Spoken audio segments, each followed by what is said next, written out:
Hi everyone, this is Jim. Welcome to this Blitz chess postmortem video. This is a postmortem of my Blitz chess game number 93 where I played d4 and my opponent went into the French defense by some weird transposition. He played e6 and now if I want to keep this in queen's pawn lines I can play c4 here. But I played e4, and that allows him to transpose into the French defense with the d5, which is the main move here, and the usual idea behind playing this move e6.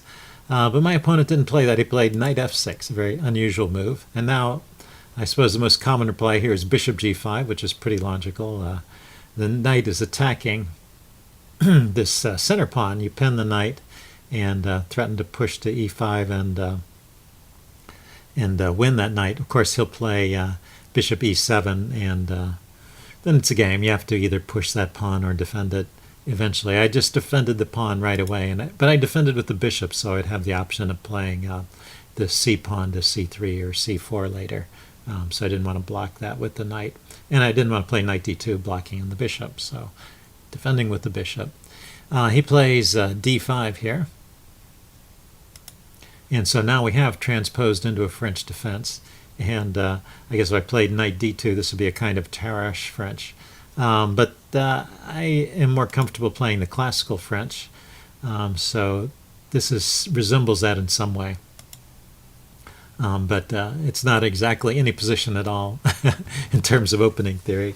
And we're out of opening theory at this point on move 5. So I like to play this move f4. It's not the computer's top choice. The computer likes c3, knight f3, knight e2, bishop e3. Okay, likes c3 or these developing moves.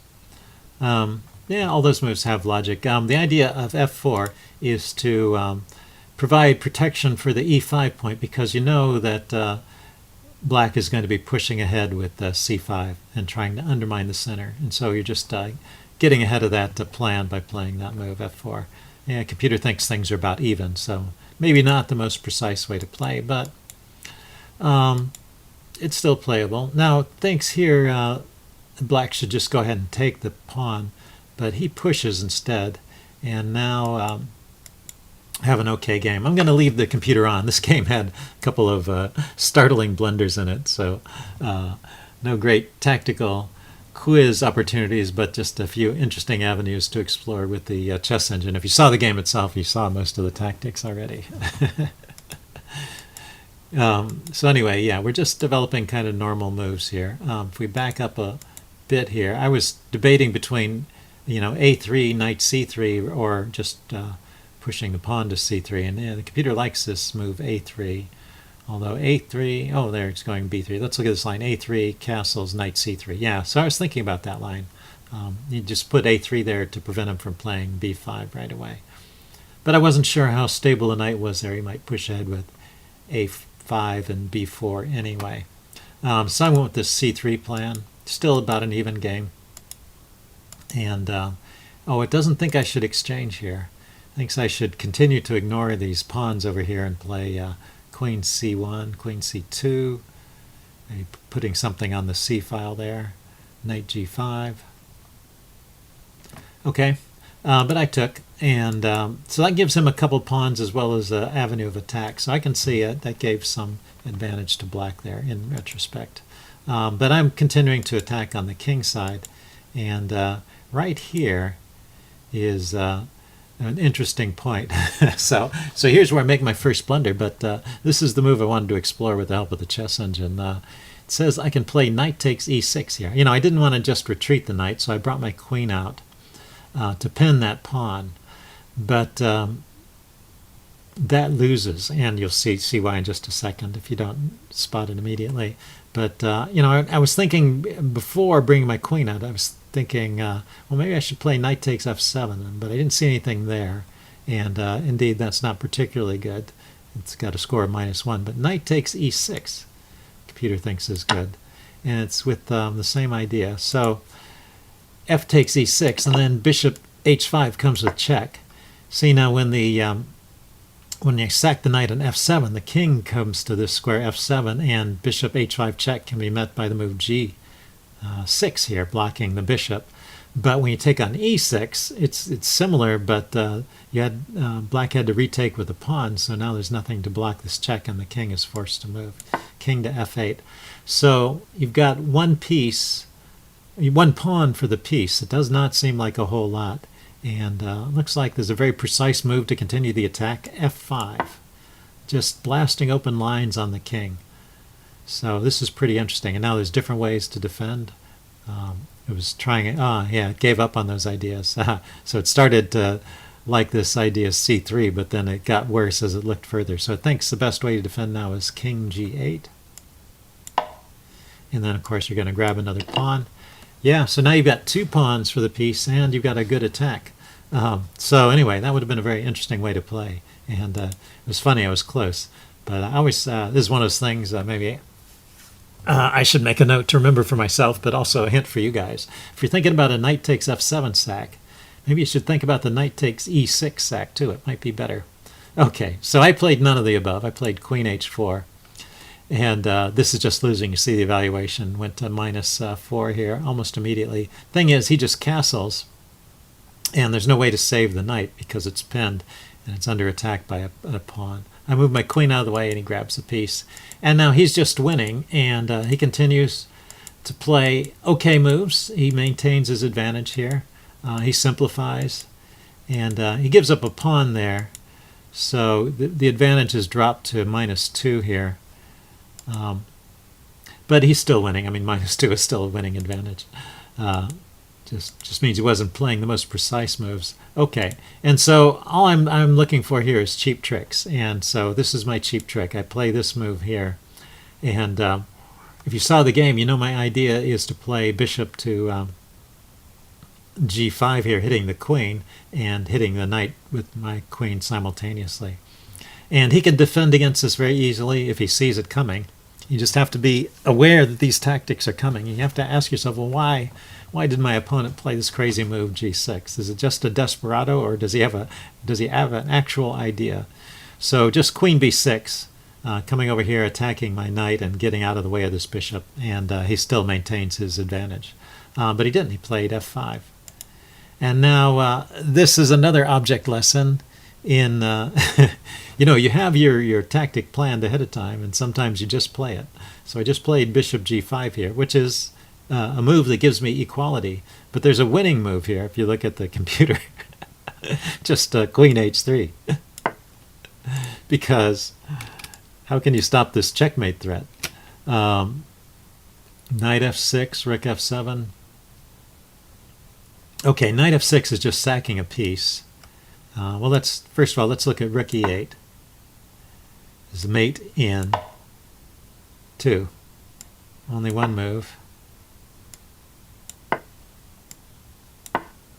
Checkmate. So, yeah, the pawn is guarding the escape square, and the queen and the knight are guarding those escape squares. So this is a mating threat here.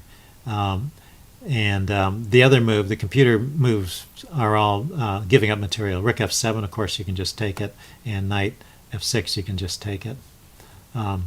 So there's no way to fend off this mating attack except by giving up massive amounts of material. But as I was saying, I had already calculated this tactic out, and I went ahead and played it. And it does give me my piece back. So now we have an even game here. You see the score is right around even. Slight advantage to white, but nothing to write home about. And here, so queen e8 was a blunder. And I should have played here queen a6. Well, let's take a look at this. I didn't notice this when I was looking at this, the chess engine, the first time. Queen a6, of course, hits the bishop. And if the bishop retreats, actually, the bishop is trapped. Oh, this is kind of unbelievable. Okay, the queen's hitting the bishop. The rook is guarding these squares. It could go here. It could go here. Let's say it just retreats. Or bishop b4. Okay, it's not trapped. Rook to c7. Okay, this is just the most effective way to get to penetrate, it looks like. Queen to a6, rook to c7. So what's the threat here? You're not attacking a piece, that's defended. So it says he should try f4. And then you go queen to a4. Okay, so this was the threat. It's a double attack on the bishop and the knight. So let's back up. So now that I understand that threat, so by putting the rook on c7, you're adding pressure on the knight, and a queen here would be a double attack and win one of those pieces. So you could avoid that by playing bishop to e7, couldn't you? And now we see that queen takes e6 check is another threat. Okay, so queen to rook to c7. And let's back up once more. I could have played queen to, oh no, queen takes e6 check is not allowed here, or not good here because the queen's defending there. So rook to c7, bishop there is not an option. Is there any other bishop move to get away from this double attack? How about a knight move? Knight to b8, okay. Then queen to b7, and now you're attacking the bishop and you're threatening on g7.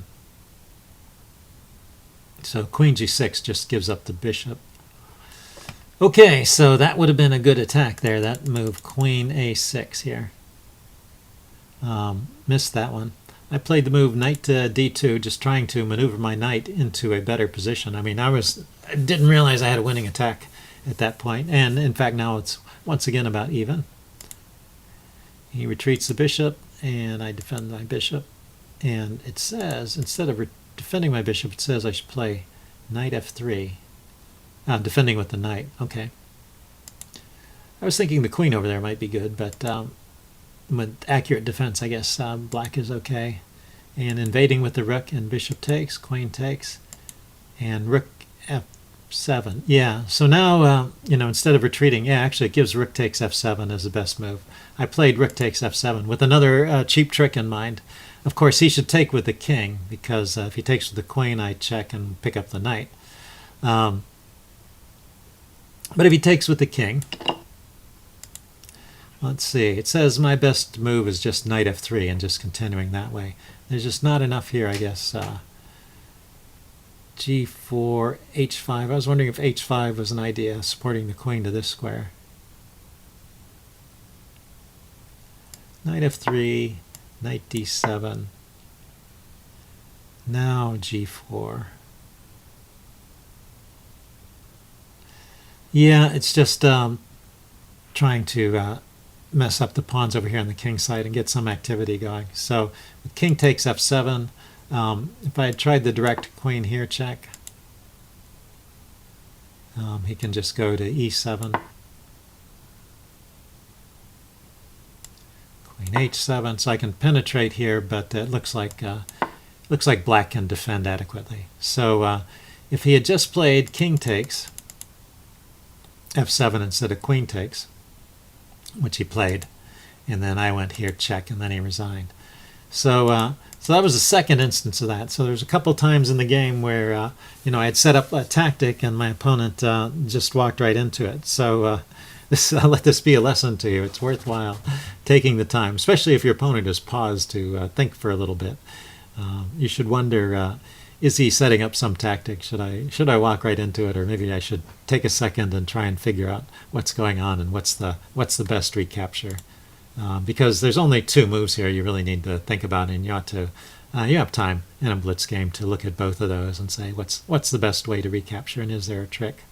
And on the other hand, for all of you people who are looking to win, you're in an even position. This is one of those ways you can do it. You set up these choices. You give your opponent a choice where if he makes the best move, it's still a game, right? It's not like if he plays the right move, he wins, and he plays the wrong move, I win. I'm not gambling like that. I'm playing what I think are good moves, even if he plays the best defense. But if he makes a single misstep, there's only one good move here, and if he does anything else, then I'm winning. So give your opponent lots to think about like that, and sometimes he'll slip up. Okay, that's enough for this video. I hope you guys enjoyed that. Leave any comments you have in the section below, and I'll see you again later. Bye.